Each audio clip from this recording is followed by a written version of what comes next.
ನಿಜವಾದ temple town ಯಾವುದು ಗೊತ್ತಾ? ಅದು ನಮ್ಮ ಬಾರ್ಕೂರು. ಇದು ನಾನು ಹೇಳ್ತಾ ಇಲ್ಲ, ನಮ್ಮ ಇತಿಹಾಸ ಹೇಳ್ತಾ ಇದೆ.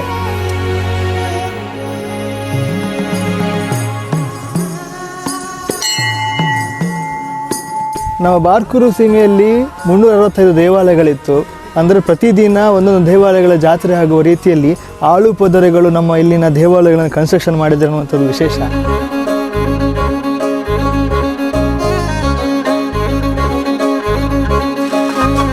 ತುಳುನಾಡಿನ ರಾಜಧಾನಿ ನಮ್ಮ ಬಾರ್ಕೂರೇ ಆಗಿತ್ತು. ಪಶ್ಚಿಮದಲ್ಲಿ ಬೋರ್ಗರೆವ ಅರಬ್ಬಿ ಸಮುದ್ರ, ಪೂರ್ವದಲ್ಲಿ ಮೈದುಂಬಿ ಹರಿಯುವ ಸೀತ ನದಿ. ಆನಿರ್ದು ಇನಿ ಮುಟ್ಟಲ ನಮ್ಮ ತುಳು ಭಾಷೆದ ಸಾರನು ಮಹತ್ವ ಲೋಕರ್ಮೆಗ ತೆರಿಪಾವನ್ ಬತ್ತಿನ ನಮ್ಮ ಪೆರ್ಮೆದ ಬಾರ್ಕೂರು ಒಂದು. ನಮಸ್ಕಾರ ಕರ್ನಾಟಕ, ನಾನು ನಿಮ್ಮ ಪ್ರೀತಿ ಅಭಿಷೇಕ್ ತೀರ್ಥಹಳ್ಳಿ ಮಂಗಳೂರಿಂದ. ಬಾರ್ಕೂರಲ್ಲಿ ಜನದಟ್ಟಣೆ ಅಷ್ಟರ ಮಟ್ಟಿಗಿತ್ತಂತೆ. ಹಾಗಾಗಿ ಇಲ್ಲಿನ ರಾಜ 10 ಕೇರಿಗಳನ್ನಾಗಿ ಡಿವೈಡ್ ಮಾಡ್ತಾನಂತೆ. ಕೋಟೆ ಕೇರಿ, ಚೌಳಿ ಕೇರಿ, ಮೂಡು ಕೇರಿ, ಬಂಡಾರ ಕೇರಿ, ಮಣಿಗಾರ ಕೇರಿ, ಪಟ್ಸಾಲ ಕೇರಿ, ಅರಸೆ ಕೇರಿ, ಬೆಳೆಗಾರ ಕೇರಿ, ರಂಗನ ಕೇರಿ, ಹೊಸಗೇರಿ. ಬಾರ್ಕೂರಿನ ಜನರಿಗೆ ಕೃಷಿಯೇ ಮೂಲ ಆಸರೆಯಾಗಿತ್ತು.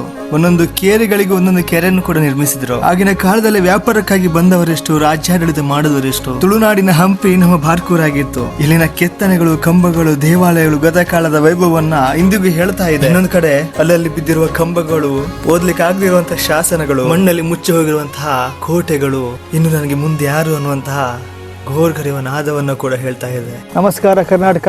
ಬಾರ್ಕೂರಲ್ಲಿ ಒಂದು ಕೋಟೆ ಇತ್ತು ಅಂತಂದ್ರೆ ನಂಬ್ತೀರಾ?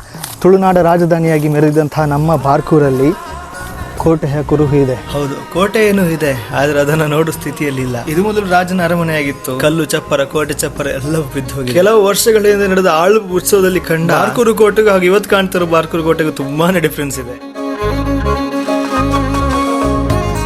ತುಳುನಾಡಿನ ರಾಜಧಾನಿ ನಮ್ಮ ಬಾರ್ಕೂರಿನ ಕಲೆ, ದೇವಾಲಯಗಳ ಬೆನ್ನತ್ತಿ ಹೊರಟ ನನ್ನ ಈ ಪಯಣ ಇಲ್ಲಿಗೆ ಮುಗಿಯಲ್ಲ. ಈ ಒಂದು ವಿಡಿಯೋ ಮಾಡಿ ಹಾಕಿದ್ದೇನೆಂದ್ರೆ ಇದರಲ್ಲಿ ನಾನೆಲ್ಲ ರಿಸರ್ಚ್ ಹಾಕಿರೋದಕ್ಕೆ ಚಾನ್ಸ್. ಯಾಕಂದ್ರೆ ವರ್ಷ ಪೂರ್ತಿ ಸ್ಟಡಿ ಮಾಡಿದ್ರು ಮುಗಿಯೋದಷ್ಟು ವಿಷಯಗಳಿವೆ, ಇತಿಹಾಸವಿದೆ ನಮ್ಮ ಬಾರ್ಕೂರು. ನನ್ನ ಊರಿನ ಹೆಸರು ವಿಶ್ವದಾದ್ಯಂತ ಮರಳಿ ಪ್ರಚಾರ ಆಗ್ಬೇಕನ್ನೋದೇ ನನ್ನ ಆಸೆ. ಗತ ವೈಭವ ಕಂಡ ಬಾರ್ಕೂರು ಮರಳಿ ರಾರಾಜಿಸುತ್ತೆ. ಯಾಕಂದ್ರೆ ನಮ್ಮ ತುಳುನಾಡನ್ನ ಕಾಯ್ತಿರುವಂತಹ ಒಡೆಯ ಇಲ್ಲಿ ನೆಲೆಸಿದ್ದಾನೆ. ಅವನು ಯಾರು ಅಂತ ಗೊತ್ತಿದೆ ಕಮೆಂಟ್ ಮೂಲಕ ತಿಳಿಸಿ. ಜೊತೆಗೆ ನಿಮ್ಗೆ ಏನಾದ್ರೂ ವಿಷಯ ಗೊತ್ತಿದೆ ಅದು ನನ್ನ ಜೊತೆ ಹಂಚ್ಕೊಳ್ಳಿ. ಪೂರ್ತಿ ವಿಡಿಯೋವನ್ನ ನಾನು ಯೂಟ್ಯೂಬ್ ಚಾನಲ್ ಸ್ವಲ್ಪ ದಿನದಲ್ಲಿ ಹಂಚ್ಕೊಳ್ತೇನೆ. ನಾನು ನಿಮ್ಮ ಅಭಿಷೇಕ್ ತೀರ್ಥಹಳ್ಳಿ. ಜೈ ತುಳುನಾಡು, ಜೈ ಬಾರ್ಕೂರು.